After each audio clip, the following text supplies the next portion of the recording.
तुळजापूर तालुक्यातील मौजे इटकळ येथील ग्रामदैवत शेख दाऊद वली यात्रेची जंगी कुस्त्यांनी मोठ्या उत्साहात सांगता झाली। प्रतिवर्षाप्रमाणे याही वर्षी मौजे इटकळ येथील यात्रा महोत्सव मोठ्या उत्साहात व आनंदात पार पडला। शनिवार दिनांक 27 एप्रिल रोजी सायंकाळी 5 वाजता शेख दाऊद वली दर्गा येथे कुस्त्यांचा आखाडा मोठ्या उत्साहात रंगला। या कुस्ती आखाड्यात पुरुषांसह महिला मल्लांनी देखील सहभाग घेतला होता। धाराशिव येथील 11 वर्षीय महिला पैलवान कुमारी सई गणेश साप्ते हिने 2 कुस्त्या मुलांसोबत करत दोघांनाही चित करत कुस्ती आखाडा गाजवला।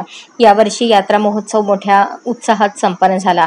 यात्रेदरम्यान कोणताही अनुचित प्रकार घडू नये यासाठी इटकळ आउटपोस्ट पोलिसांनी चोख बंदोबस्त ठेवला होता।